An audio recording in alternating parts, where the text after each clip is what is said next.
الرحیم را شو نوي درس ته سیګنیچر لاین ته به راسو. سیګنیچر لاین چې دا هماغه لاین دی چې تاسو ته اول معلومات ورکوئ، بیا وروسته له هغه کولی شئ چې په دې کې نور معلومات تغیرات هم راولئ. مثلا اول به تاسو له مایکروسافټ څخه یو سیګنیچر ځان لپاره واخلئ.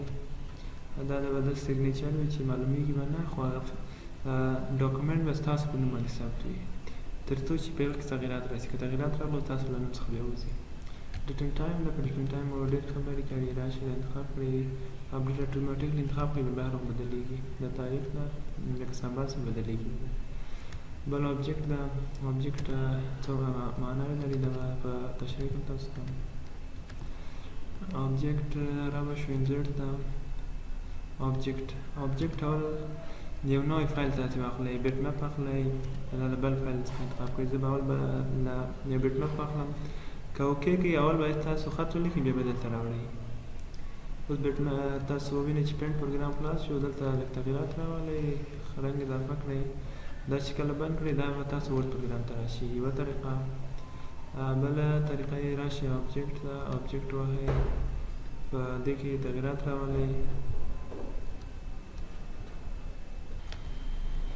بله لاره دا ده چې تاسو اول بیټ مپ انتخاب کړئ، بیا ډسپلی آیکن انتخاب کړئ. دلته آیکن یې بدلولی هم شئ، راشئ دا انتخاب کړئ، اوکې کوئ، بیا اوکې ووهئ. اوس آیکن شته، تاسو دلته راشئ رنګ ورکړئ، بیا دا بند کړئ. اوس به څه شی نه معلومېږي، خو تاسو په آیکن کلیک وکړئ بیا به تاسو لپاره هم دا فایل خلاصېږي. بل ټکسټ فرام فایل ده. د بل فایل تاسو ټکسټ راوړئ، دا د ټکسټ ما راوړ. دا هم د آبجیکټ برخه.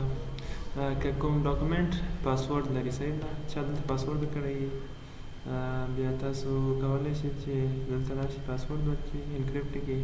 بیا تاسو هغه فایل په دې طریقه راواخلئ، راشئ آبجیکټ د ټکسټ فرام فایل ته. که هغه فایل پاسورډ هم ولري خو د هغه خط به تاسو ته راواخیستل شي. را به شو نورو برخو ته. ایکویشن ده. ایکویشن ریاضي معادلو په خاطر ده. تاسو په دې برخو نور خبرې هم کړې وې. دا نوی ځل په 2014 کې تاسو چې هر شی لیکئ دا یو خاص فارمت په دلته لیکئ، چې انزرټ ته ووهئ دا به دلته اضافه شي. نور برخې دي. ایکسپوننشل ده، کسرونه دي، توانونه دي، دا جذرونه دي، دا لیمیټ، هر څه دلته شته.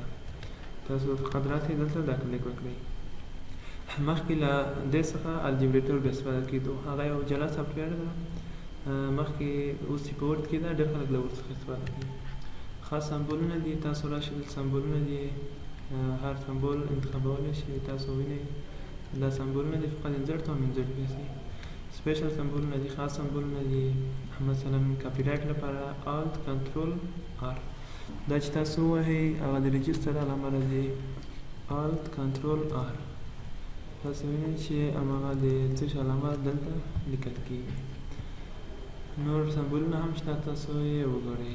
شارټکټ کی هم ورته جوړولی شئ. راشئ دلته شارټکټ کی ورته جوړه کړئ، یو سمبول انتخاب کړئ، بیا د هغه لپاره شارټکټ کی ورکړئ. مثلا کنټرول یا آلت یا بټن ورکړئ، مثلا شفټ ای. دا هم تاسو کولی شئ. را به شو ډیزاین برخې ته.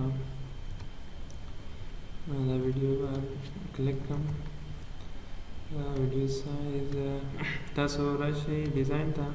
ډیزاین کې ډېر عادي خبرې دي. تاسو دلته تیمونه لرئ، دا تیم انتخاب کړئ، دا به ټول ټکسټ باندې تغیرات راولي.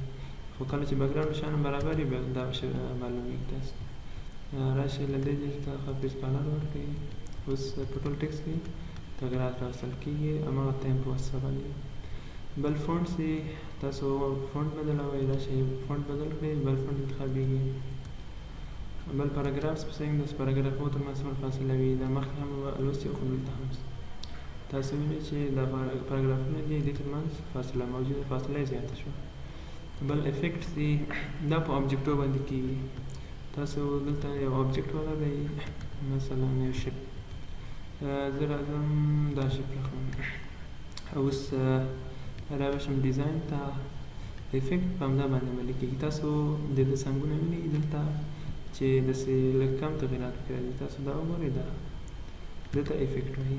بل سیټ اف ډیفالټ غواړئ چې دا دایمي پاتې شي، بیا دا اوکې کوي. بل واټرمارک دی. واټرمارک په دې خاطر استعمالېږي چې کله تاسو غواړئ چې ستاسو خط بل څوک روان اخلي بیا تاسو راشئ او له واټر مارک استفاده وکړئ. دا بل ویډیو تشریح کوم، دا ویډیو